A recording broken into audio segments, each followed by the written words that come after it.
Que interessante esse nosso papo sobre saúde indígena. A gente está realmente falando e vocês dois, pelo como vocês mesmos já falaram, a sua atuação, Anderson, é transversal e a doutora já participou dessas. Enfim, é, agora a pauta a gente não pode deixar de esquecer, são pautas importantes que são políticas indígenas. Eu acho que, Anderson, essa é a pergunta que vai ser mais voltada para você, porque assim, a gente fala de nós indígenas, mas quando a gente fala de indígenas, não é só do Amapá hoje, né? É Amapá e norte do Pará.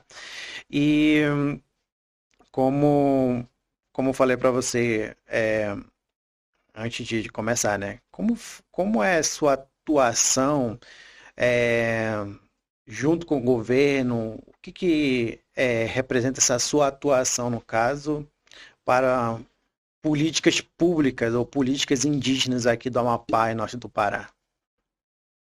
É, bem, Glauber, nesse sentido, eu me sinto realizado, Yara. A gente se conhece há bastante tempo. Eu sempre tive uma atuação dentro do movimento, participei das assembleias, enfim, diversos, né, do movimento estudantil. Quando fui para Belém, também entrei lá na luta pela garantia, porque as ações afirmativas, ela não foi um desejo da universidade, ela foi uma luta dos povos indígenas, e também eu entrei lá. E a partir do momento que eu comecei essa construção da carreira política, eu vi muito junto com o vereador Ramon. Eu digo que desde muito pequeno eu comecei a trabalhar essa questão de política, tanto partidária quanto pública, que existe uma diferença, né? Com ele. Ele foi meu professor e é até hoje. Então, eu devo muitas coisas a ele. E no último pleito, eu criticava bastante muitas coisas, né? Eu era muito crítico, eu era muito insurgente. Eu criticava, achava que poderia melhorar mais e mais. E a partir do momento que a gente entrou no sistema político, né, para efetivar de fato essas questões, eu percebi, eu disse, não, agora eu preciso fazer.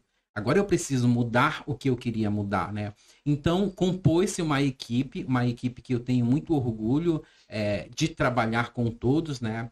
Um ato muito importante que vale aqui frisar é tornando a secretaria colegiada. A secretaria foi criada, acho que em 2001, salvo engano, 2002, não estou muito bem, não me recordo, com a finalidade de formular e acompanhar políticas públicas. Então, agora, recentemente, houve uma mudança, né? Ela se tornou colegiada. E isso é importante também para o nosso movimento, para esse momento que a gente vive, porque hoje nós temos um representante do norte do Pará, dois representantes da região de Oiapoque, tendo em vista que é a maior região do estado, e um representante da Pedra Branca, né, que é o povo Ayampi.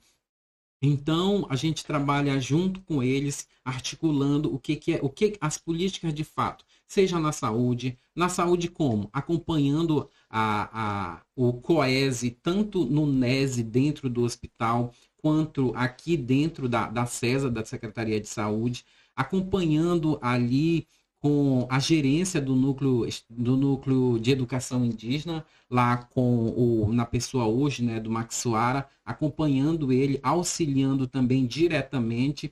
A gente parte aqui para a cultura.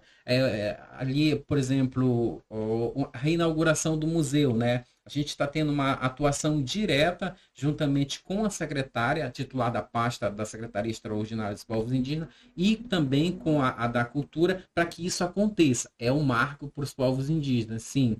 E aí nós temos um outro detalhe, né? Na parte do esporte, aconteceu, o segundo vai acontecer, eu acho que o terceiro festival já dos povos indígenas aqui no Amapá. Então ficou parado por muito tempo. Isso é política pública, isso é melhoria para dentro do território. Fora, a gente tem aqui o que notório para todo mundo sabe, né? A questão do concurso público, né, Yara? O último concurso público aconteceu há muitos anos. E hoje, por determinação do governador e também do movimento indígena está se trabalhando, como se veiculou nos meios de comunicação, a formulação de um concurso público específico para as comunidades indígenas. E aí a gente volta a dizer novamente, o Amapá na frente, fazendo história no Brasil. O Amapá não é só o estado mais preservado do Brasil. O Amapá também tem essa relação harmônica com os povos indígenas. E isso hoje, eu, falando enquanto governo, mas também enquanto indígena, eu tenho muito orgulho de ter participado, de estar participando desta construção amigável que a gente tem chegado nesse ambiente hoje de conquistas, mas também de luta. Nós sabemos que existe mazela sim. Ninguém consegue resolver de 20 anos em apenas 2 anos, 3 anos, né? Então isso é gratificante. Mais ainda para mim, Yara, é que quando eu percebo que a nossa atuação, ela muda a vida de um parente, ela muda a coletividade. Muda em que sentido? Quando tem uma cadeira boa para o aluno estudar, porque eu imagino que a educação, e acho que a educação é a base fundamental para toda a comunidade indígena. Quando o Estado tira a educação, ele nega a educação, ele está negando um direito, ele está negando um básico. Então, eu penso que nós temos avançado bastante. E essa atuação, ela me deixa muito confortável.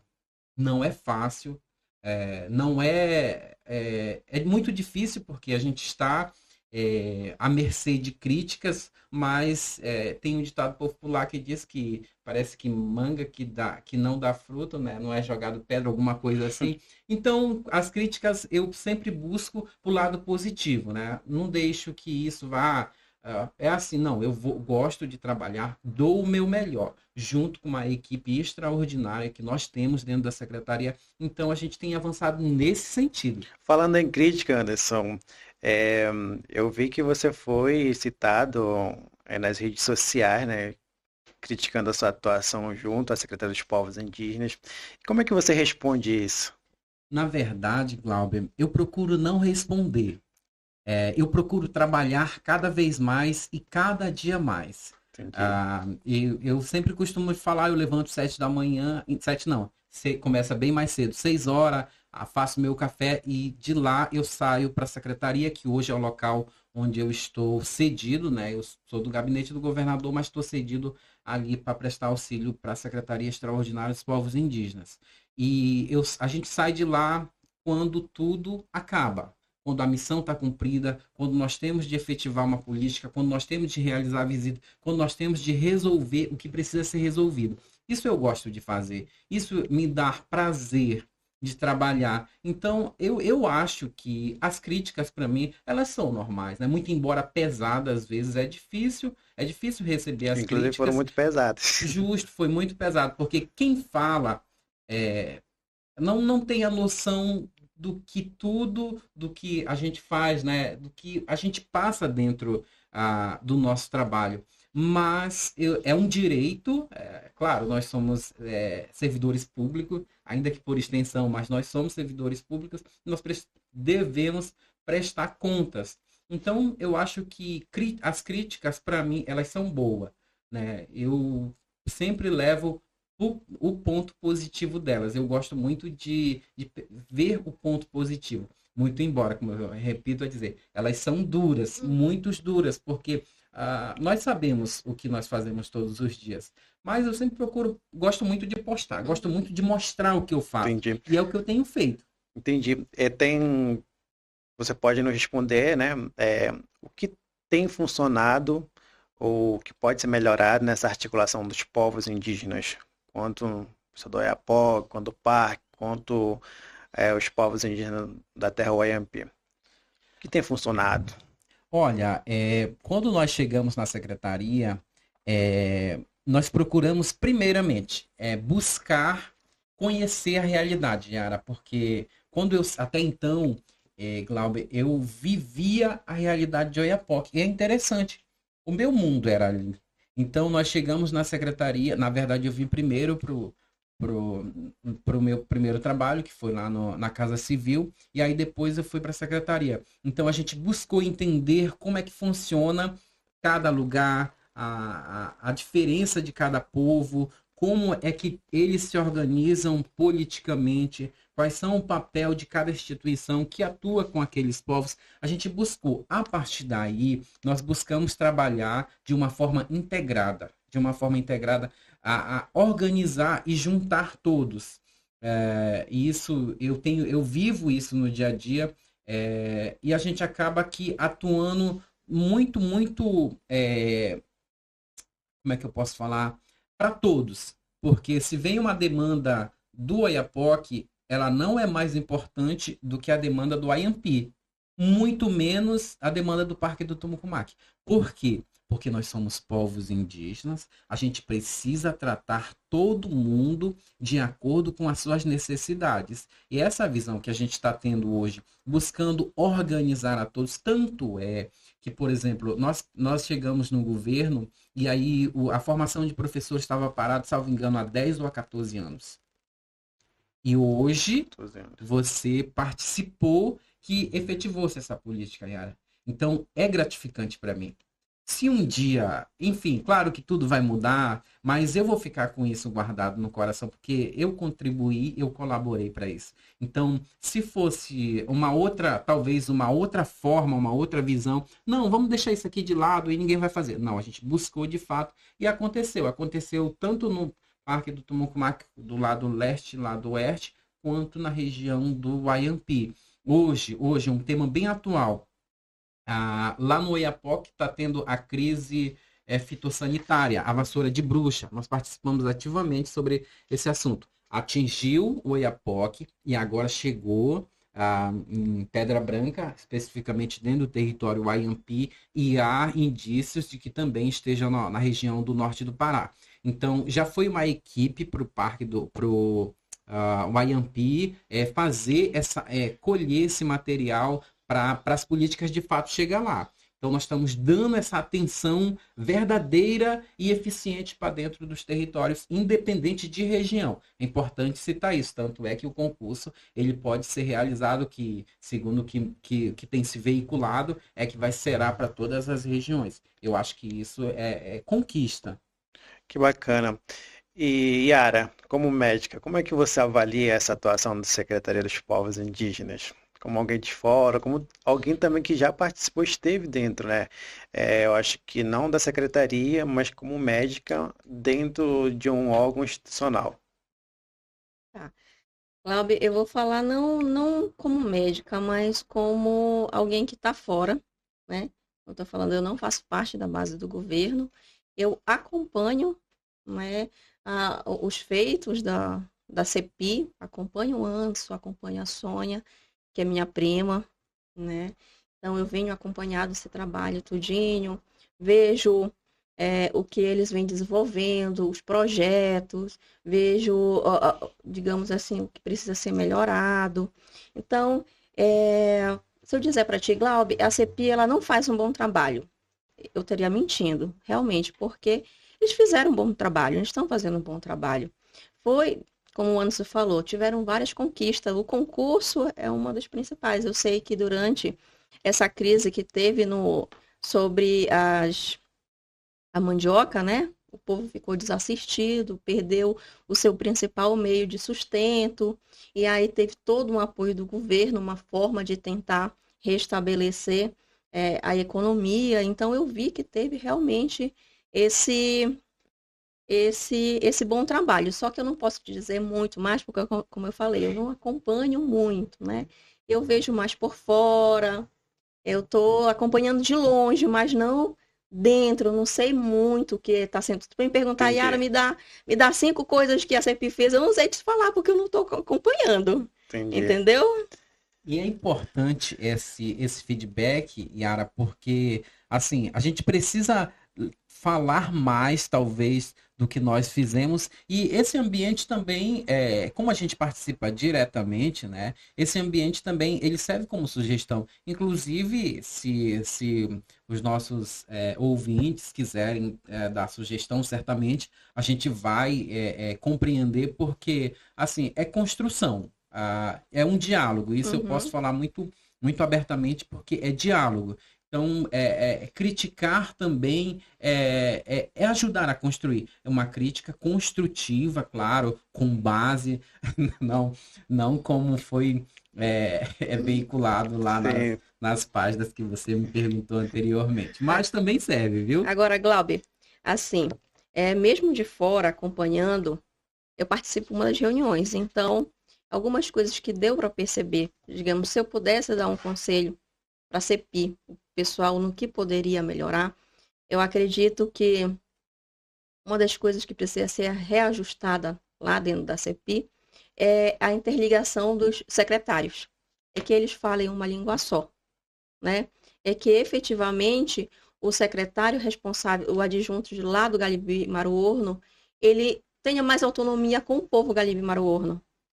Que o secretário de lá do Palicu, que ele tenha mais autonomia, entendeu? Então, essa interligação entre a secretaria, entre os adjuntos, eu acredito que precisa ser melhorada, para que um todo funcione melhor.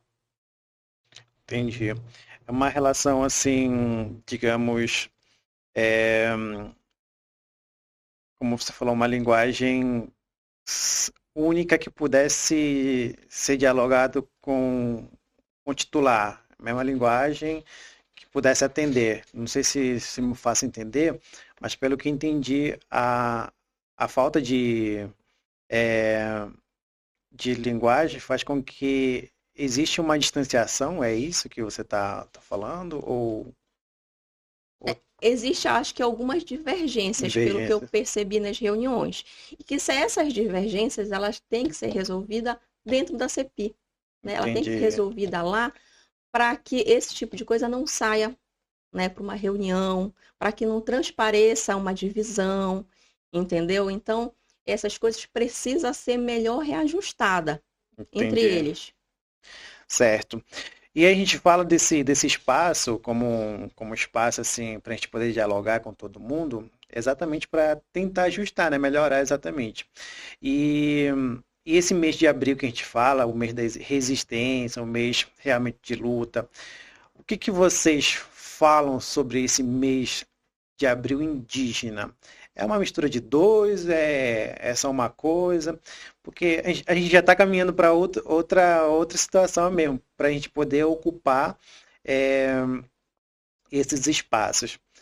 Eu entendo que o abril indígena hoje não é só uma luta. Eu não sei como é que vocês abordam essa temática.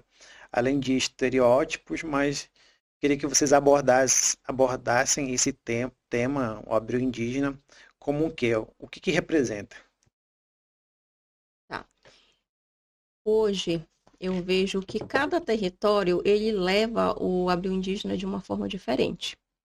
Aqui, por exemplo, no estado do Amapá, eu vi que o abril indígena está muito voltado para a população mesmo indígena. Vou fazer eventos para a saúde, vou fazer eventos para a população indígena em comemoração e alusão ao abril indígena.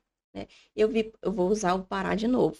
Acho que a Puí vai ganhar muitos likes por conta disso. Mas eu vi o papel, por exemplo, da CEPI no Pará é mais abrangente. Né? O abril indígena, ele não é para o indígena, ele é para a população. Entendeu? Eu estou aqui, eu quero mostrar o que nós somos para vocês. O abril indígena é para você nos conhecer. Né? É para a gente Ah, quebrar estereótipo, é para a gente quebrar preconceito. Então, ano passado, eles fizeram um evento enorme lá no hangar, né? Que teve até artistas de fora, pessoas, não sei quantas mil pessoas foram visitar. Então, foi um espaço bem grande que eu percebi que o evento lá não era evento para indígena. Era um evento ao contrário. Eu indígena, que vou trazer você para nos e conhecer. esse é muito importante, É interessante. interessante, né? E eu vi que hoje a gente pega no Abril Indígena e traz essas pautas para dentro do mês, né? Eu participo muito de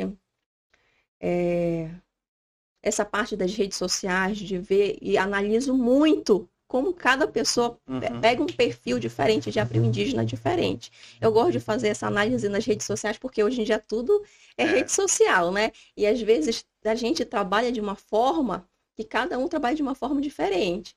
E surge um impacto diferente. E essa forma de trabalhar lá do estado do Pará, eu achei assim fantástico. Fantástico, entendeu? Só de imaginar. Exatamente, que eles transformaram algo em algo grandioso. Que o público principal era o indígena, mas não somente o indígena, entendeu? Eu vou trazer a população para dentro de Belém, para Belém ver o quanto de indígena nós somos, onde nós estamos, como nós trabalhamos, né? Vou trazer, claro, a feira de artesanato, mas vou mostrar muito mais do que nós somos. Somente porque hoje em dia você vê as redes sociais, o que passa na televisão, é só aquela mesma coisa, o pessoal dançando lá, fazendo uma, entendeu? Então, tem muito mais coisa que aquilo. Eu acho que o Pará explorou isso muito bem. É interessante, Glauber, a gente ter várias experiências, né? E o que a gente faz aqui enquanto Amapá, né? O que nós podemos se organizar? Eu penso que cada estado talvez tenha uma organização e uma forma de lidar diferente com cada momento. Eu penso que, por exemplo, hoje nós voltamos a atenção especial para as ações, enfim, tudo para o abril. Mas paralelo a isso, por exemplo, nós temos aqui mesmo, no Amapá, eu falo as regiões indígenas, Expofeira, um evento de um momento aí de repercussão nacional, né? De movimentar a economia de tal forma que alavancar. E cá estamos, os indígenas participaram desse momento. Aí nós temos os eventos aqui dentro do Amapá. Eu falo evento, mas ele pode participar tanto como expositor, né? Como, enfim, levar como aquela pessoa que está no momento de fala, que ocupar os lugares nas mesas, reuniões, tanto vendendo artesanato, tanto mostrando a cultura da pintura corporal. Por exemplo, agora no mês de abril, nós estamos com uma programação, agora voltado para o abril indígena. Por quê? No anos anteriores, nós buscamos as lideranças de dentro dos territórios, né? Trouxemos eles aqui para Macapá, e aí reunimos com as secretarias de governo e muitas demandas foram atendidas, né? Esse foi o momento. Desse ano, nós pensamos numa versão diferente, né? Levar para dentro do território alguns detalhes, algumas coisas que nós percebemos que é extremamente importante. E aí, por exemplo, na caravana que saíram hoje, né, para Oiapoque, que será o primeiro ponto, nós temos lá a Secretaria de Educação. Eles vão auxiliar os gestores a formular documento, vão tirar dúvidas, eles vão prestar um serviço mais direto, um serviço mais auxiliar. Aí uma outra situação que a gente também pensou e organizou foi levar o corpo de bombeiro para dar um curso de primeiros socorros, né? Noções básicas de primeiros socorros, porque nós sabemos que existe atenção primária, mas nós sabemos também que por nós estarmos numa região onde acontece também acidentes, às vezes, que o técnico de enfermagem, que é a pessoa que dá o primeiro contato, né? Que tem o primeiro contato com o paciente, ele não vai estar de imediato. Então, foi uma equipe, né, que vai fazer essa formação, esse curso dentro do território. Acontece primeiro na região de Oiapoque, depois vem para Pedra Branca e, por fim, a gente consegue concentrar aqui em Macapá, da região do norte do Pará. Paralelo a isso, a gente comenta aqui dessa forma um pouco mais de desconstruir estereótipos. A secretaria se dividiu em duas equipes, uma foi para dentro do território, a outra permaneceu aqui. Nós estaremos nesse período dentro de algumas escolas. Isso você já está falando na programação do mês de abril? Também na programação já do mês de abril. Que é do governo. Que é do governo. Certo. Então, nós vamos ter pessoas dentro das escolas falando um pouco, desconstruindo esses estereótipos que hoje a gente vê muito no Amapá. Por quê? Eu falo que nós somos uma população muito grande aqui dentro do estado, mas o racismo ainda ele é muito presente. Presente na escola, presente no hospital, presente nos órgãos públicos, tá? Imagino. Seja ele institucional, seja ele estrutural, seja o racismo direto, o racismo indireto, por não conhecer, né? E a gente, porque tu tá preto, porque tu tá sujo? Não é. Eu tiro o genipapo, que é uma identidade de fato do povo indígena usar o genipapo para pintura corporal e ainda existe esse tipo de comentário. E a gente vai ver muito isso e cabe a nós estar dentro desse momento, desse canal aqui, auxiliando nessa participação mais direta dos povos indígenas e fazendo com que os direitos de fato sejam efetivados, né? Perfeito. E podemos falar assim, ou melhor dizendo, na verdade eu viajei nesse exemplo que a Yara colocou para nós, dessa programação, dizer assim, até posso perguntar para vocês como fortalecer então a questão da consciência indígena no sentido urbano, é, nos espaços acadêmicos, espaços institucionais, ou falando em racismo mesmo, sei lá, falar da experiência de consciência indígena aqui na cidade, para ser mais claro. É porque eu realmente viajei, no exemplo que você me deu. Uhum. Vocês poderiam responder para o nosso público. E além do mais, antes de vocês começarem, quero agradecer o patrocínio da doutora Arcila Brites, que é uma das patrocinadoras desse Papo de Oca. E doutora Yara também, que está patrocinando, é nossa entrevistada, mas está patrocinando esse Papo de Oca. Obrigado, Glauber. Então, esse é um tema até que é um pouco difícil de abordar, né? Porque muitas pessoas, eles não querem conhecer o indígena, né?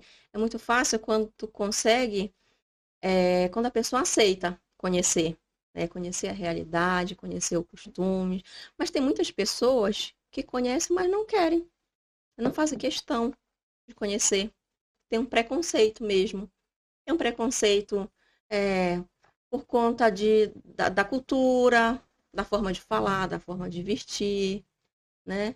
Então, formular políticas para conseguir trazer esse público é difícil. E eles eles têm muito pouco contato também com o indígena, né? Então, esse mês de abril é um mês que normalmente é o que eles têm mais contato com a história indígena, com a população indígena. Então, ainda é um desafio de como você mudar essa realidade. Né, Anderson? É um detalhe que não se restringe somente ao Amapá, por a gente ter convivido e, enfim, na Universidade Federal do Pará, onde ela agrega indígenas de todos os estados do Brasil, a gente percebeu que muda a etnia, muda a forma de viver, mas o contexto é o mesmo, que é o racismo, que é essa dificuldade em estabelecer um diálogo social de forma equânime com todos. Porque quando eu não sei, não conheço e me proponho ou me disponho a compreender determinada causa, muita coisa flui. Mas quando a gente tem uma resistência, tanto que abriu da resistência mais Uhum. da nossa pauta, a esse entendimento, tudo se torna um pouco mais difícil, né? E isso porque é bom relembrar que não foi Pedro Álvares Cabral que descobriu o Descobriu. Brasil, né? Nós sabemos que, Sim. enfim, as comunidades indígenas, os povos indígenas estavam ocupando esse território há muitos e muitos anos. E foi se criando essa visão de que o índio não era integrado, inclusive pela Constituição. E um termo que até não se utiliza mais, né? O termo índio. Isso foi uma proposição da então deputada Joênia, né, que substituiu o termo índio para povos originários, que melhor atendeu o contexto. Então, é uma luta árdua, é uma luta difícil, mas a gente já enfrentou mais de 500 anos aí de dificuldade enfim, inúmeras. Tivesse. E eu penso, e aqui cabe também um parêntese, que a educação, Yara, eu acho que ela vai abordar isso de uma forma positiva, seja na universidade, seja na escola dentro da aldeia, na escola quilombola, que também é uma população tradicional, que também tem suas dificuldades, uma escola no centro urbano, aqui em Macapá, uma escola em todo lugar. Se nós utilizarmos a educação como um veículo que auxilia no entendimento da causa, e nós também, enquanto pessoas indígenas, falarmos mais, ter propriedade da causa, eu acredito que a gente consegue avançar muito nesse sentido. E eu também me reporto às nossas parlamentares que hoje defendem a causa muito brilhante. É um mês, como eu disse assim, da gente ter luta, mas também da gente ver as conquistas. Hoje nós temos um ministério criado, voltado para a população indígena, para os povos indígenas. Isso é luta, isso é conquista. Hoje nós temos também, a nível de Brasil, o marco temporal, né? E aí o STF vai lá, vai cá, cria-se Câmara de Discussão de Conciliação, não deu, não é isso. Então a gente tem essas nossas conquistas. Hoje, a PIB, por exemplo, é uma instituição que, nossa, respeitadíssima, que assim é fruto do movimento, da luta, da causa. Então, a gente precisa fortalecer para ter menos impacto assim negativo quanto E garantir mais espaço, e garantir mais espaço, de fato. Eu acho que uma das coisas que a gente vê que aconteceu muito foi justamente os indígenas se organizar muito em organização, porque fortalece, né? E junto, fortalecendo, com isso a gente conquista mais lugares. Acho que é por isso que teve tanto esse crescimento das organizações, que é muito bom para o movimento. Interessante, né? A gente já entrou para a questão da educação, né? E na visão de vocês, como é que vocês avaliam os jovens de hoje? Estamos caminhando para que lado? Mais protagonismo? Como é que vocês avaliam a juventude de hoje, juventude indígena? A gente vai fazer aqui uma dobradinha, né, Yara? Eu vou pedir para que a Yara comece aqui e a gente vai intercalando. Tá. E, Glaube, eu acredito que hoje nós estamos num dos melhores momentos do cenário, falando até mesmo em política, e inserir esse jovem na política, inserir esse jovem no movimento. Na região do Oiapoque, nós temos um grupo de teatro, né, que é o Teatro Maiuri, que são jovens que fazem a apresentação de teatro. Nós temos tem uma organização específica, que é o OIJó, de jovens que se organizam politicamente, socialmente. Então, isso é muito bom, isso é muito agregante para o movimento. Eu vejo que o jovem da nossa região está mais participativo. A gente tem jovem na comunicação, na região na mídia, né? Que a Marcela, a filha da secretária Sônia, que é uma jovem talentosa, que trabalha com fotografia. Temos jovens que hoje estão dentro de organizações importantes, que está dentro da Apoiamp, né? Que a minha prima está lá no Oiapoque, está representando a região do Oiapoque. Então, hoje a gente está num cenário muito bom, que o jovem ele está buscando esse espaço, ele está buscando o espaço dentro da política, ele está buscando o espaço dentro da qualificação profissional, porque nós temos hoje um grupo grande de indígenas jovens que estão dentro da universidade, dentro da UFPA, nossa, da região do Oiapoque, né? Que hoje, na época, entrou só duas, só eu e Tiara. Hoje eu acredito que são mais de 40 mais de 40 nossos lá dentro da UFPA. Então, olha a porta que se abriu. E o retorno, imagina o retorno desses jovens para dentro do território, o quanto isso vai impactar, enquanto isso vai alavancar o nosso território. Eu imagino que daqui a 10 anos nós vamos estar muito além disso, né? Então, eu acredito que nós estamos num momento muito feliz da integração desses jovens, vendo eles crescer, vendo eles evoluir, vendo quanto eles estão conquistando os territórios, né? Perdendo a vergonha de falar, perdendo a vergonha de atuar, participando das reuniões, participando em congresso, viajando. A Luene, que está na frente da associação também. Então, acredito que nós estamos vivendo a melhor podcast fase. também, né? Tá no podcast. Sem contar né? que nós somos jovens aqui, olha, né, doutora? Né? Me considero ainda uma jovem senhora. Mas nós estamos num momento muito feliz. Eu acredito que talvez desse espaço ainda precisa ser melhor trabalhado a política em si, né? Eu sei que nós temos 4 vereadores indígenas, mas acredito que ainda precisamos de uma figura, né? A figura jovem na frente, para incentivar os demais a irem no caminho. Então, acredito que daqui para frente ainda vai surgir. E tem 2030 eu lanço minha candidatura para o Senado. Muito bem, Anderson. E aí? Glauber, falar da juventude é falar do futuro, né? Mas um futuro que está acontecendo agora, né? É o futuro de hoje. Eu me recordo que a gente, enfim, na infância, né, participava de grupos dentro da aldeia, dentro do grupo de jovem. Então, é uma formação política que nós temos, que é necessário dentro dos territórios, né? Eu falo formação política, que é uma formação de atuação dentro das reuniões, das assembleias, que é um modelo de organização reconhecido pela nossa Constituição. Então, é um direito que a gente executa.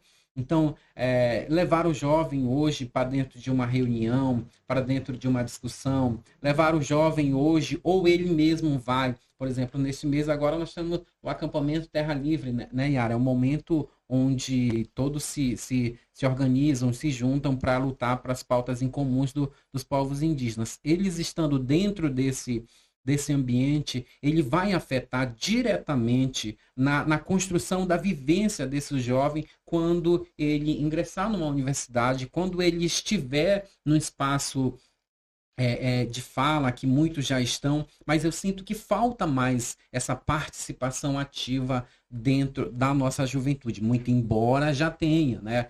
Eu consigo perceber, visualizar muitos jovens que têm uma atuação assim sensacional em termos de garantia de políticas públicas, luta pelos direitos tanto nacional quanto no âmbito internacional. Eu compartilho aqui a fala da Yara quando ela diz que a gente analisa muitos fatos nas redes sociais e eu percebo que hoje o Brasil ele está numa vibe jovem, indígena. Então, tu vê um jovem comunicador daqui do Amapá, tu vê um jovem comunicador dali de Roraima. Então, tu consegue perceber que existe um avanço, né? Uma busca, uma preparação. E isso a gente tem no cotidiano quando a gente começa a participar, de fato, do movimento indígena muito propriamente dito, né? Mas também isso não quer dizer, e eu falo muito isso com muita propriedade, porque eu acho que a gente precisa ter liberdade de expressão. Eu acho que eu preciso pensar, eu acho que eu preciso falar, eu acho que eu preciso buscar conhecimento e dar um retorno para a minha comunidade, direto ou indiretamente. Hoje eu não posso estar dentro da minha aldeia trabalhando só para a minha aldeia, não. Hoje eu tenho uma atuação um pouco mais ampla. E eu imagino que a gente, quando sai, que a gente busca novos conhecimentos, a gente traz eles para dentro do nosso ambiente, do nosso território, das nossas etnias, mas sempre buscando adaptá-los. A gente sempre tem um pensamento crítico, Yara. Eu acho que isso é muito importante. ter o pensamento crítico, buscar conhecimento. Isso vai fazer toda a diferença na hora de um posicionamento, na hora de atuação, né? Na hora de ter uma atuação mais talvez ativa. E aqui eu não estou falando somente na política partidária, eu falo na política pública, eu falo nas organizações, eu falo dentro das instituições. Eu penso muito nisso, mas eu vejo que a gente já avançou bastante, mas muito ainda se falta construir. E a gente se propõe nesse auxílio dessa construção. O Entendi. caminho que nós já trilhamos aqui, né, doutor? Eu imagino que isso também vai servir de auxílio para muitos, porque o desafio ele nos torna mais forte, ele nos dá mais força dentro do movimento, né? Eu lembro que a primeira vez que eu fui falar em público, pasme, era 7 da noite, e eu fiquei tão nervoso que dei bom dia. 7 da noite. E o erro faz parte da essência, né? Faz parte do crescimento. E às vezes a gente precisa ser mais, apoiar mais os nossos jovens, né? Auxiliá-los mais, mostrar. Eu penso que a gente poderia falar talvez mais, chamar mais jovens daqui para esse podcast, talvez do norte do Pará, talvez lá do Ayampi, talvez de Oiapoque, e trazer um pouquinho ele para esse ambiente, né? De interação, de construção, conhecer um pouco de tudo isso vai auxiliar, né? Porque Você pode aproveitar para convidar eles, olhar para. tá todo mundo convidado, então, tá permitindo para a gente trazer e não só reduzir ao jovem da aldeia ou também da cidade a uma coisa, né? As redes sociais. Hoje Sim. nós temos muito isso, mas a gente consegue também ter uma abrangência maior no sentido de não estar focado somente nas redes sociais, né? Mas falar também nesse contexto que eu acho que é extremamente interessante. Muito bem. A gente tem língua, memória, os saberes, tradições, né? E como é que vocês enxergam isso e como o Estado pode fortalecer os saberes, as tradições, a língua? Como é que vocês poderiam me responder isso? Vocês que já fizeram parte, fazem parte, enfim, mas queria que vocês me respondessem isso. Como é que o Estado em si pode fortalecer os saberes, as tradições? Tá. Eu acho que através de você fortalecer, né, a cultura, né? Você, por exemplo, eu vou usar aqui um exemplo de fortalecimento, são os intérpretes da saúde indígena, né? Você ter dentro do hospital um intérprete para cada etnia, pensando na acessibilidade, pensando naquele paciente que não fala português, pensando naquele paciente que tem, mesmo falando português, ele tem uma dificuldade de comunicação, né? Isso é respeitar, né? A cultura. Isso é fortalecer a cultura. Então, isso foi uma forma, foi uma política, né? Que fortalece a nossa cultura. A gente precisa de mais políticas como essa. E dentro do território, especificamente, nós temos as organizações que trabalham isso, as associações que trabalham essa parte, como eu acabei de falar. Nós temos o Teatro Maiuri, né, que apresenta peça, que apresenta um pajé dentro. Então, nós temos os festivais, eu acho que um desses foi o festival que o governo do estado, né, proporcionou recentemente, muito válido também, né, para fortalecer a nossa cultura. Então, acho que são políticas voltadas nesse sentido. A doutora muito bem mencionou, né, Yara? Yara, né? A Yara sempre mencionou aí diversas formas, mas também eu quero trazer um dado importante, né? Esse ano ou o ano passado, salvo engano, o Estado co-oficializou as línguas indígenas aqui do Estado. Então, o que isso traz para a gente? Impõe o Estado a efetivar as demais políticas em relação às línguas indígenas. Isso é muito interessante porque a partir dela a gente começa a captar ou buscar outras formas de valorização cultural para dentro do Estado, né? Para dentro do nosso território. Eu falo Estado levando para dentro dos territórios. Sim. E a gente tem feito isso sobre essa valorização, Glauber, e para os nossos ouvintes também, atuando diretamente. Como é que acontece essa valorização? Quando eu auxilio o parente na venda do artesanato, né, que eu acho que é interessante, a gente primeiro precisa valorizar a nossa cultura.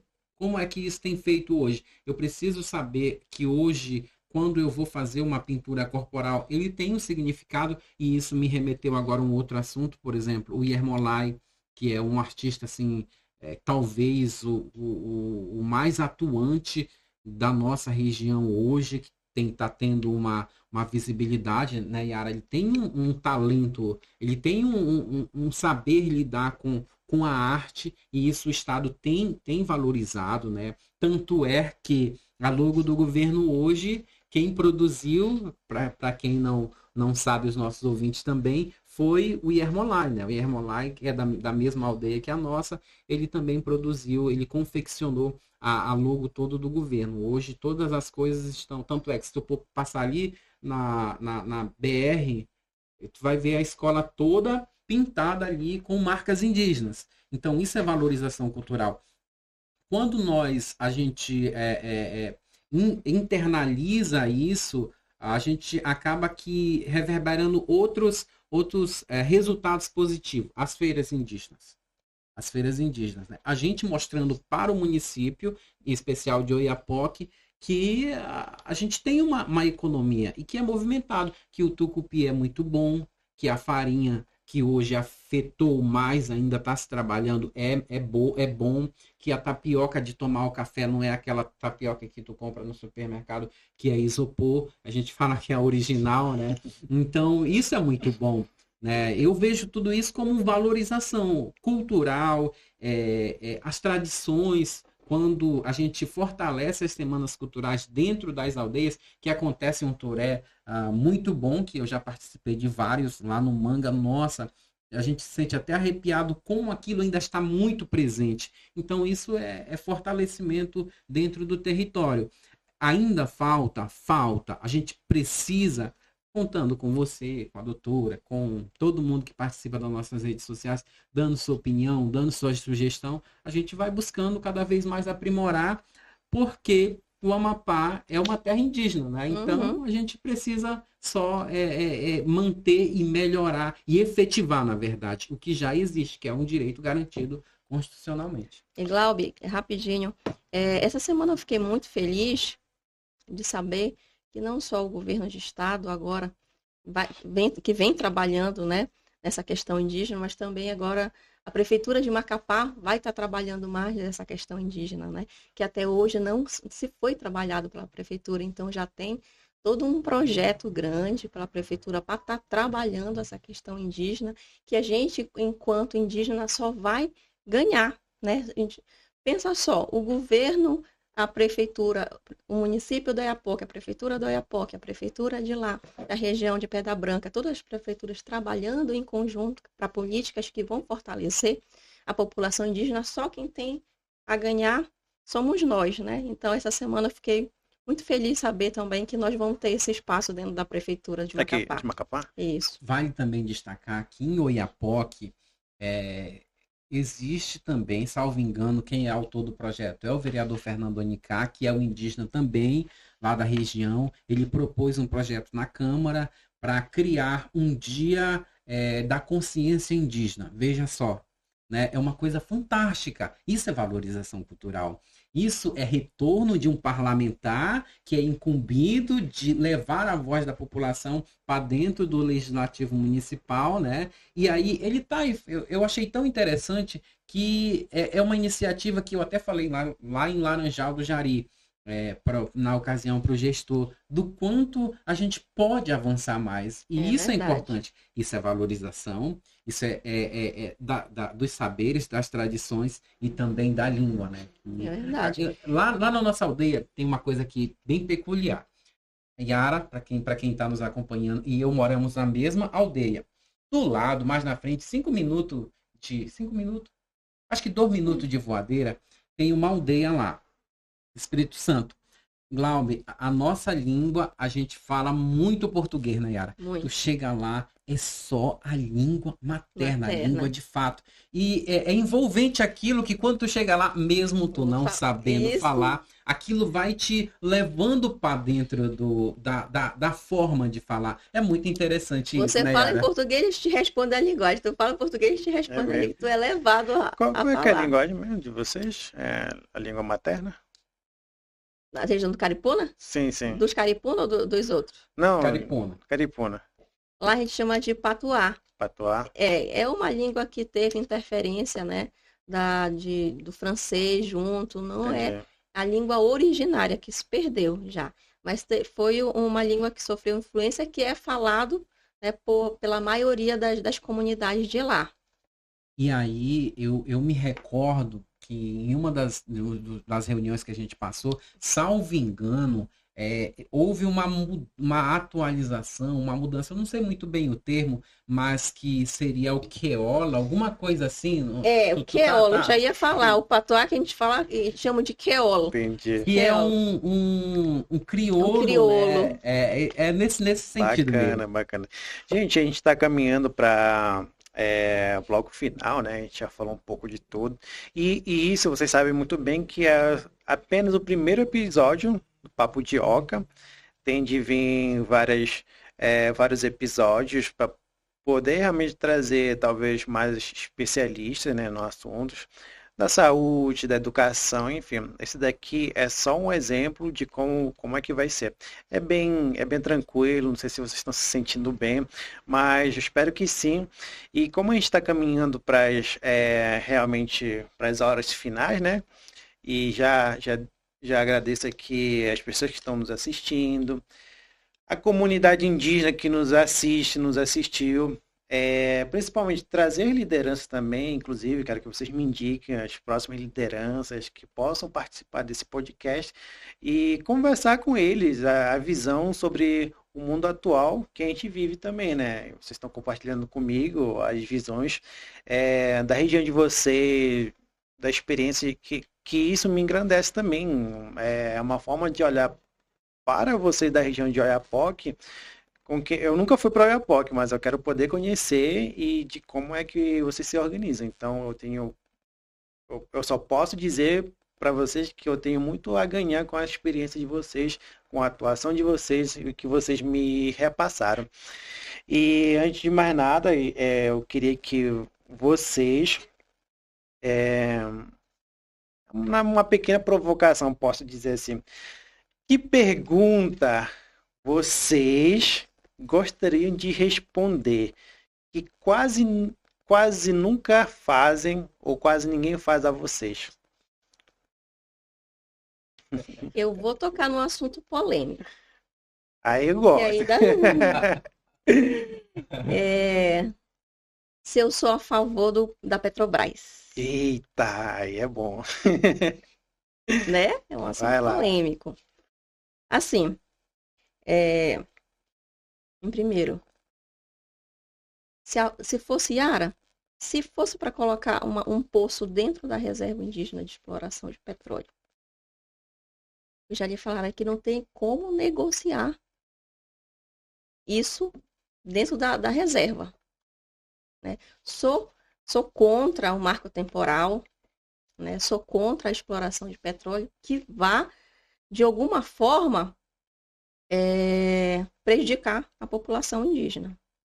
Nesse caso, especificamente da região do Oiapoque, eu estudei muito, eu fui ler, eu fui atrás, eu fui saber o impacto, se teria algum impacto mais agravante dentro das comunidades indígenas, como que a gente poderia, né, passar por esse momento. E aí, eu vi que é um assunto que vai estar muito além da nossa vontade. Uhum. Nós, meros mortais, populações indígenas do Iapoque, né?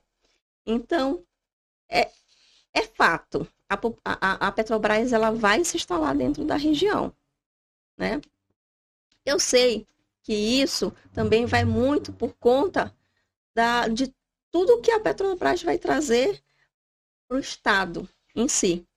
O desenvolvimento, a situação lá dos royalties. Eu sei que tem uma expectativa muito grande do Estado todo com relação à Petrobras. Então, nesse contexto, eu até entendo, sabe? Eu até entendo, respeito, apesar de ser contra a exploração de petróleo, eu como uma boa indígena, né? Indígena que aceita explorar qualquer coisa, vai contra a sua ancestralidade, né?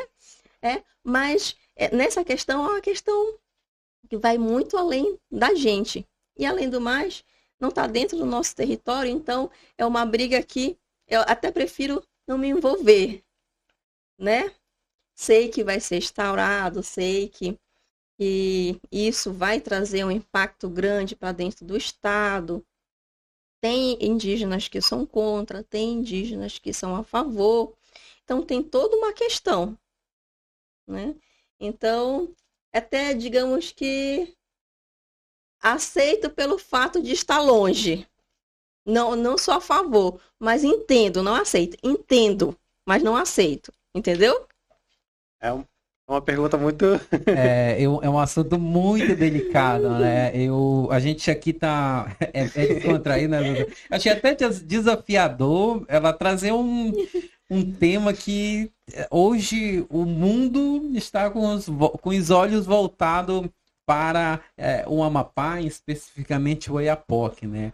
Anderson, o que tu acha disso, cara? Eu não acho Anderson, nada. Anderson, é porque assim as pessoas têm que entender que para gente que cresceu dentro de uma comunidade indígena, qualquer coisa que vai ameaçar o território, por exemplo, o marco temporal, qualquer coisa que a exploração de minérios, qualquer coisa que vai afetar ou de alguma forma vai fazer com que a gente fique ameaçado, logicamente que a gente não vai ser a favor. É natural, né, essa atitude. Mas assim, tem coisas que apesar de você não ser, você respeita. É, né? verdade. Você tem que respeitar, né?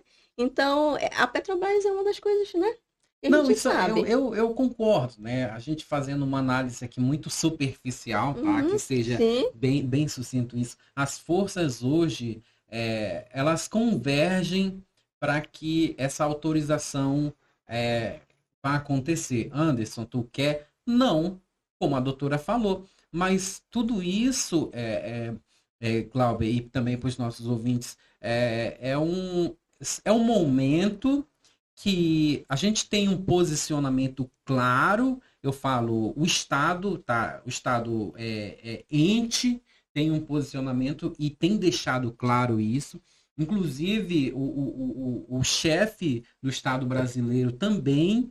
Então, cabe a gente se organizar, pensar, talvez. Nós já tivemos batalhas judiciais, foi acionado o Ministério Público Federal, foi feito, tá sendo feito tudo que se pode fazer. Mas, assim, respeitando a particularidade de todos e cada um, eu imagino que a gente tem um momento delicado, né, sobre a exploração de petróleo. Há pessoas de renome nacional já veiculando essas informações. Então, eu vou dizer assim, vou aguardar aí a cena dos próximos capítulos. Eu acompanho muito de perto, tá, Glauber? E eu fico, assim, ligado em qualquer movimento que acontece, sai, não sai, visita, e a movimentação, inclusive, das aeronaves, né? Mas a gente está aqui. Acho que uma coisa que para a gente é inegociável mesmo é o marco temporal. Isso daí é inegociável. Isso daí eu até concordo que seja inegociável mesmo. Mas o Anderson não respondeu. O Anderson não respondeu, Não, ele sério. respondeu, ele respondeu. É, Eu acho que a opinião dele é uma, mas eu entendo também que o ambiente que o Estado respeita a opinião dos funcionários dele, né? Mas ele aham. entende que tem todo Sim, um sim. Estado, tem toda uma outra questão maior por trás. Entendi, entendi. Entendeu ou não entendendo, né? Essa parte aí, vamos deixar pro lado. E uma outra pergunta que eu Fugiu, quero. Cláudio, porque eu ia perguntar para ti, se é a favor ou é quando, mas tu fugiu, tá bom. Não, na minha opinião, se quiserem saber sobre a minha opinião sobre a exploração do petróleo, é como você falou. É, eu estudei também, tanto é que eu estou sempre colocando em pauta na universidade do estado essa relação da disciplina que eu estou cursando, né? Essa relação até que ponto os nossos direitos fundamentais são garantidos. Então, é uma questão que nenhum professor ainda não me respondeu, na verdade. Tá igual o Anderson, que também não respondeu. Mas, se eu fosse, eu sempre falo particularmente, se eu for falar particularmente da minha visão, eu responderia que eu sou a favor. Mas eu não posso somente falar por Uhum. mim, porque não existe só o Glauber, existe uma Sim, e é comunidade isso que toda é. Uhum, atrás de mim, até porque eu sou uma liderança, então eu não posso falar somente por Glauber, eu tenho que falar uhum. pelas pessoas E que pensar no impacto disso tudo, impactam, né? porque meus avós são contra, então vou colocar aqui meus avós. Meu avô é cacique, eu não posso dizer, não dizer respeitar totalmente. Eu entendo meu avô. Uhum, Eu entendo meu avô que é contra. Beleza, eu entendo. Se eu for colocar para ele todas as pesquisas científicas, ele não vai concordar. Ele não vai concordar. Vocês sabem como é sim, que é. Então, eu sou a favor. Eu sou a favor. Porque isso pode gerar, de alguma maneira, até porque, como você falou, tipo, a gente contra ou não vão colocar de qualquer jeito, vão empurrar a goela abaixo e uma hora a gente vai ter que aceitar que tem isso, uhum. entendeu? Então, Mas eu deixar. tenho, assim, eu tenho a dimensão do Sim, quanto isso vai impactar pra gente. exato. É, assim, positivamente, no caso, né? Não, não enquanto indígena, mas enquanto uma pessoa do estado do Amapá. Eu tenho noção de Exato. quanto isso vai ser positivo. Então hoje eu tenho essa noção de falar, não somente falar por mim. Ah, Glauber, tu é a favor? Sim, mas eu não posso falar isso, porque eu sou uma liderança. Então eu acredito que você se colocar no lugar das pessoas que são mais velhas, que não aceitam, é sinal que tem uma maturidade ali em Uhum. ser liderança, né? Mas enfim, a outra pergunta é o que vocês mudariam na política pública de hoje? Hum. Essa massa é justa pro Anderson aí que trabalha. E Glauber, uma das coisas que mais me agregou enquanto indígena, enquanto profissional, foi minha experiência em outros lugares, né? Participei, viajei muito, conheço, pesquiso bastante. E quando a gente sai do nosso território para conhecer outro território, a nossa mente, que é assim, ela ganha isso aqui, ó. Então, estourar a bolha de quem daquele assunto que só está na mesmice, acho que é um dos passos principais. Isso vai muito além de fazer o básico, é fazer coisas inovadoras, é fazer coisas que ainda não foram feitas, mas que podem ser trabalhadas. Eu vou te dar um exemplo aqui. É, eu vi um projeto no Amazonas de movelaria, eu acho que é o nome, movelaria autossustentável, que é que as pessoas coletarem. Sabe aquelas árvores que o território é grande, vive caindo árvore, não Sim, tem aquelas árvores bonitas, mas que caem? E transformar aquilo em móvel, transformar aquilo em mesa, transformar aquilo em autossustentável sem você derrubar, sem você desmatar. Então, é criar situações que ainda não tem, é ver que tem ainda, que está na frente, entendeu? É sair da bolha.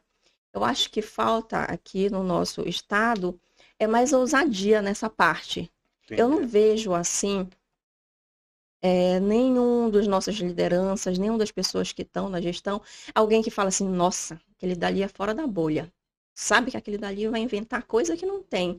Vai muito além da expectativa, entendeu? Eu acho que falta para a gente ousar mais na política, na saúde, falta mais ainda, entendeu? Então, eu tenho uma expectativa de ter mais indígenas fora da bolha aqui no estado. Vocês acham que, antes de você responder, vocês acham que alguém que é que pensa Fora da bolha. fora da bolha é mal visto? Como é que é? Começando por antes. Olha, dependendo do local, do ambiente, das pessoas, como eu falo, né? Eu sempre digo que cada um tem uma opinião própria. E dependendo como isso é interpretado, ou você é bem visto ou mal visto, né? Nós temos hoje um corpo, né? Entenda no melhor sentido, que trabalha, que influencia algumas questões e isso, ele influencia também diretamente na política pública. Hoje, é um desejo meu pessoal, né? Se eu pudesse mudar, seria a questão da inserção de reservas de vagas, tal qual como é em outros estados, nos concursos públicos do estado. É uma política que ela já se organizou-se no sentido do Executivo Federal, e aí, a nível do Executivo Estadual, ainda falta. Então, hoje, o meu tema que talvez mudaria mesmo, seria essa inserção, como é no TJ do Amapá, como é em outras instituições, seria essa que todos os concursos tivessem uma reserva, porque isso é reconhecimento de um direito que foi cerceado no passado. Eu imagino que seja isso. Perfeito. E a gente vai para uma das perguntas finais. É que como vocês sonham com a Amapá daqui 10 anos em relação aos povos indígenas? Bom, Glauber, como eu te falei, nós temos muitos estudantes no Pará, né? Eu tenho uma expectativa muito grande nesse pessoal que está estudando lá, né? Assim como as pessoas tiveram uma expectativa em mim, na gente, quando estou, eu tenho uma expectativa muito grande neles. Então, eu acredito que daqui a 10 anos nós vamos ter muito mais médicos, muito mais advogados, muito mais pessoas, muito mais vereadores, quem sabe um deputado, né? Quem sabe um prefeito. Então, muito mais pessoas que ocupem espaços que ainda não foram ocupados, né? Que tenham gente nossa lá em Brasília, por exemplo, no Ministério dos Povos Indígenas, me fala, um amapaense, um de nós lá do Ministério. Não conheço ninguém. Né? Então, tem muito local que a gente precisa ocupar. Né? E daqui a 10 anos, eu espero que esses locais que ainda não estamos inseridos, que a gente possa estar ocupando.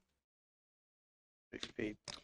Eu vou pensar que daqui a 10 anos nós vamos ter um Amapá indígena construído por nós melhor. Melhor em que sentido? Eu penso, Glaube, que eu vou muito pela educação, né? Quanto eu busco me profissionalizar, por exemplo, a doutora no início do podcast, ela nos disse que veio para Macapá para fazer uma qualificação. E certamente, quando ela terminar, para nós será um orgulho muito grande tê-la como uma pessoa qualificada naquele ambiente, né? Uhum.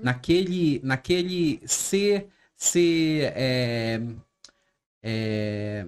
doutora naquele assunto. E isso é muito importante. Por exemplo, a Rosane Caigang, que é uma referência para o Pará. Então, eu imagino que para além do nosso conhecimento tradicional, que é muito válido, eu digo que a gente vai para a universidade para trocar conhecimento, além dele, que a gente busque o que vale muito para os não indígenas, que é o papel. vale muito o papel, que a gente possa buscar e fazer valer esse papel, esse diploma, esse mérito, como fazer valê-lo, né? Quando estiver em um determinado cargo, quando eu estiver em um determinado local, que sempre tem esse olhar voltado para dentro do território, voltado para o parente, isso não de forma reduzida, né? Porque eu sou caripuna e vou olhar só para caripuna. Não, hoje o Amapá, hoje o Brasil, ele está num movimento que é todos por todos, né? Nós somos indígenas, o que muda é a etnia, o que muda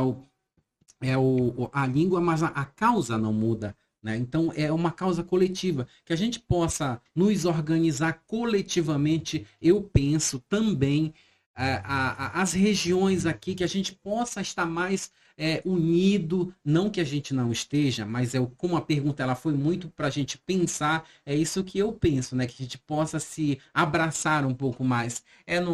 No beber o cachixi, no fazer a farinha, num ambiente aqui dentro da cidade, que a gente possa se unir mais cada vez. Perfeito, gente. Gente, muito obrigado. Estamos terminando esse primeiro episódio do podcast Papo de Oca. É um papo, como eu já falei, de indígena para indígena. São lideranças também.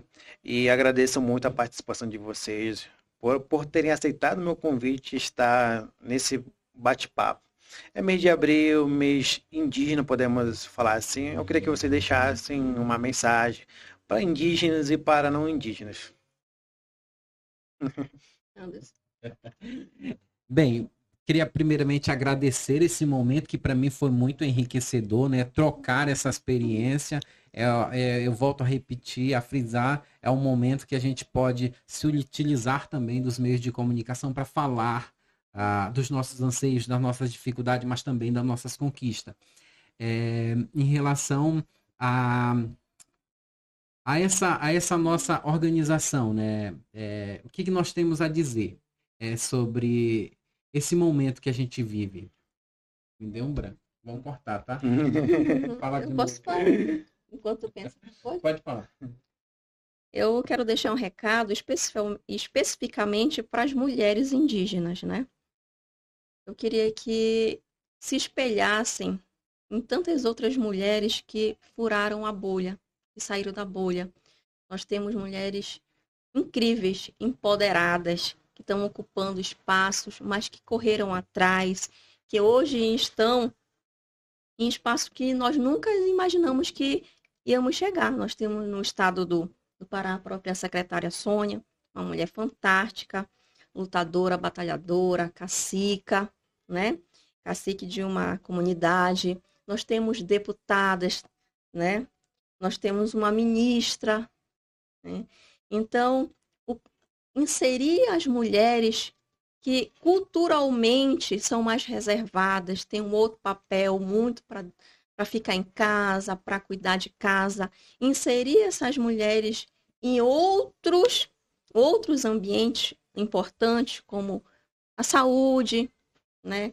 Ou a educação, na política, é muito importante. Então, mulheres, furem a bolha, saiam, ousem, vamos ocupar um território que é nosso. Doutora, esse recado para as mulheres também, eu reforço, Glauber, eu sempre tenho falado em qualquer lugar que eu vou e onde eu posso, eu sempre busco a participação das mulheres indígenas. Porque, e não só indígena, tá? Isso aí, eu gosto muito de exaltar a participação das mulheres, porque a gente percebe que há uma troca de experiência, né? Há um momento, até no momento de decisão, e isso a ciência diz que que elas têm uma certa calma. Então, exaltar, trazer, chamar, ocupar sempre lugares, né? Hoje eu sinto muito, muito orgulho de ver várias mulheres cacicas, né? Isso é um marco, porque Yayara vai dizer para mim que a nossa história, ela fala que, principalmente do povo caripuna, que majoritariamente eram homens, né? Uhum. E hoje a gente tem esse fluxo aí caminhando. É muito interessante, né? Essa reflexão hoje para o mês de abril, né? Para os nossos jovens, que busquem conhecimento, e conhecimento, às vezes não está só na universidade. Não, está dentro do nosso território, está com as pessoas mais idosas, está com o pajé, está com o curandeiro, está com a pessoa que sabe rezar, está com a pessoa que sabe curar, entendeu? Que detém esse conhecimento, que busquem lá, que talvez naquele momento não é tão valioso, mas quando a gente tem essa visão aqui um pouco mais ampla, a gente percebe que tudo isso acaba sendo muito mais enriquecedor, que a gente valorize o que nós temos e que nós possamos buscar cada vez mais esse conhecimento que está dentro, esse conhecimento científico que está na ciência, que está no fazer, que está no estudo, que está na pesquisa, essa preparação. Hoje o mundo ele está para quem se prepara, né? Nós estamos despreparados? Não, muito pelo contrário. A gente tem mostrado que nós estamos. A gente precisa se adaptar com essa busca para que nós tenhamos ocupamos locais, por exemplo, hoje eu lembro que nós temos no Amazonas um magistrado indígena. É motivo de muito orgulho para a gente, mas ele teve que se dedicar, teve que buscar, mas que a gente possa também buscar esse caminho. É essa reflexão, esse chamamento, talvez, que eu posso deixar aqui para os nossos parentes, dentro e também fora do território. Perfeito, muito obrigado por terem participado desse primeiro episódio do Papo de Oca. Como falei, é papo de indígena para o indígena e que possa abranger todas as etnias. Inclusive, quem quiser participar do segundo episódio do Papo de Oca, coloque nos comentários para a gente poder entrar em contato com a pessoa, procurar e conversar e marcar o próximo episódio já falando de outros assuntos. E também, como falei para vocês possam lá nos comentários também, quero essa liderança, toma que eu vou lá atrás sim para poder a gente conversar, beleza? Eu realmente agradeço por terem aceitado o meu convite para esse primeiro episódio de Papo de Oca. Muito obrigado. Obrigado. Eu que agradeço. Sucesso, Glauber. Agora tu corta os pontos polêmicos e põe lá, que o negócio vai rolar. Mas nem teve, tu não quis responder. Tu fugiu muito bem. Fugiu muito bem.